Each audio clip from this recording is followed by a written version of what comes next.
Soyez les bienvenus si vous nous rejoignez sur Grand Lille TV. Nous sommes le mardi 29 avril.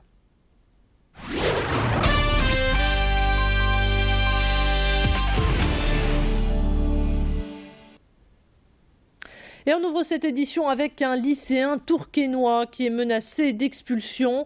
Alpha Diallo a 18 ans. Il est originaire de Guinée-Conakry. Arrêté puis torturé pour avoir manifesté contre le gouvernement en place, il a décidé de quitter son pays pour trouver une vie meilleure en France. Scolarisé au lycée Sévigné de Tourcoing, Alpha Diallo est selon ses proches un élève exemplaire, sérieux, volontaire, avec un comportement irréprochable. Mais voilà, sa demande d'asile lui a été refusée en raison de déclarations peu cohérentes sur son engagement politique. La Ligue des droits de l'homme déplore que l'administration ne prenne pas en compte le caractère humain. Le jeune homme a reçu une obligation de quitter le territoire français. Un retour là-bas provoquerait selon lui des représailles. La LDH et Réseau Éducation sans frontières appellent à la mobilisation et des recours sont encore possibles pour permettre à Alpha Diallo de terminer sa scolarité chez nous. Je vous propose de l'écouter. Adélaïde Bollard l'a rencontré pour nous.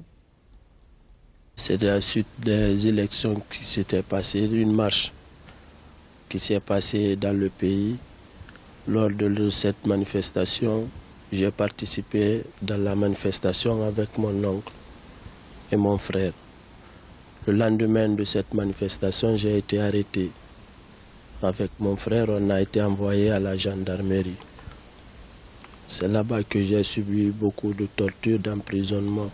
J'ai été exposé au soleil, des cigarettes ont été éteintes sur mon corps, tout et tout. Grâce à un gendarme qui est venu, il m'a fait sortir de là-bas. Il n'y a que 20% des villes à l'avoir mise en place dès cette année. La réforme des rythmes scolaires fait beaucoup parler d'elle et encore plus accroît. La municipalité a décidé de faire payer toutes les activités périscolaires à la rentrée prochaine. Une annonce qui fait des vagues. L'opposition du conseil municipal s'est dite scandalisée par cette mesure qui priverait les familles les plus modestes d'envoyer leurs enfants aux sorties culturelles ou sportives. Une pétition sera lancée prochainement pour convaincre le maire de renoncer à ce projet. Selon l'opposition, la ville de Croix pourrait financer ces activités sans trop de difficultés, d'autant plus que des aides existent.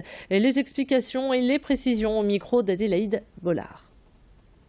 Les financements, au moins dans l'immédiat, sont assurés en grande partie par le fonds d'amorçage de l'État et les caisses d'allocation familiale. Donc, je veux dire, tout est en place. Financièrement, l'adjoint aux finances de Croix considère lui-même que les finances de la commune sont saines, que celle-ci a une capacité d'autofinancement non négligeable. Donc bien évidemment, dans ce contexte-là, aucun argument sérieux n'est avancé par l'équipe communale en place pour justifier la contribution des parents à ces activités. Un gala de boxe vous attend ce samedi à Lille pour cette 6e édition du Direct des droits. Vous retrouverez des débats, des conférences et bien sûr du spectacle puisque 5 combats professionnels sont prévus. Au programme également un joli derby entre Cédric Kalandji et Mohamed Kabesh. Comme les fois précédentes, ce rendez-vous sportif reversera les bénéfices de la soirée à l'association Ch'ti-Teranga qui a comme ambition cette année de construire une école de boxe à Saint-Louis au Sénégal. Les précisions au micro de Pauline Lermite. C'est un partenariat qui est fort puisqu'on a une coopération internationale basée sur la solidarité, basée sur un projet humanitaire où en fait l'ensemble des bénéfices qui seront dégagés de cette manifestation sera reversé à l'association Ch'ti-Teranga.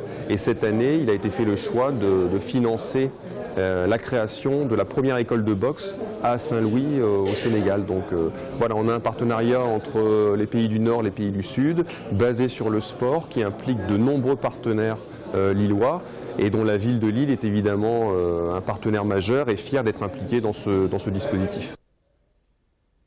Rendez-vous ce samedi à la salle du Grand Sud, aux 50 rue de l'Europe à Lille.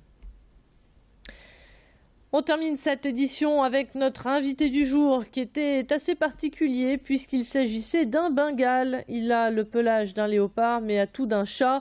Fashion est venu sur notre plateau avec son maître Elvis Cardon. Ce grand amateur de chats nous a parlé de cette race hybride qui vient tout droit des États-Unis. Ça a du caractère, mais par contre, bon, il y a eu des croisements qui ont été faits, donc c'est un hybride. Hein, et donc les éleveurs ont sélectionné donc, parmi les hybrides les chiots les plus gentils pour enlever ce côté félin. Alors d'aujourd'hui, il n'a plus rien de sauvage.